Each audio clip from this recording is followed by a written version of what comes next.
Top news: Caitlin Clark, 155 WNBA players face uncertain future after WNBPA's CBA decision, report.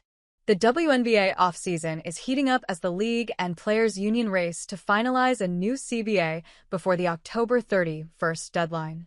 With over 100 players set to hit free agency in 2026, many are waiting to see if the new deal brings bigger paychecks before signing beyond 2025. The big question remains, will it? The WNBPA's October 2024 opt-out was a bold move for fair pay, better benefits, and authentic revenue sharing. Led by Nneka Ogwumike, players united behind long-term equity over short-term gains. A year later, talks have stalled, tensions are rising, and with just 2 days left before a possible lockout, the league has made a last-minute offer to keep negotiations alive. No, it isn't the real deal, but a possible pause to prevent the lockout. As per ESPN, the league has offered a 30-day extension to sit and negotiate the CBA. The latest proposal came on October 1st, but the union responded only weeks later, on October 27th, effectively stalling progress.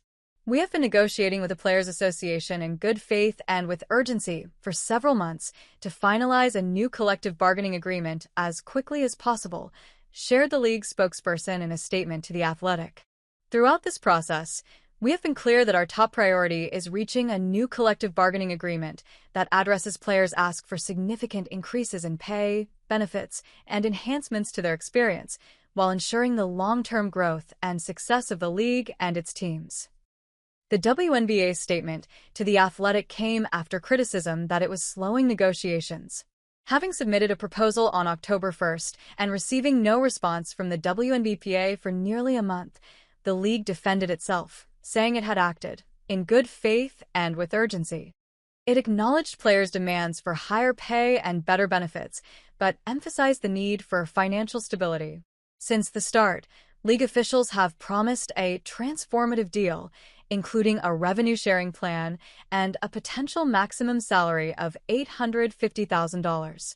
Still, with the union holding firm, tensions have grown, and the league has accused the WNBPA of delaying talks, something that isn't fruitful for either party.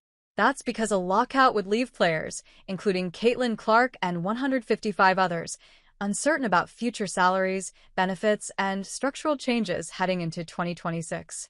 While the 2026 season will start in spring, the process begins during the 2025 offseason with trades.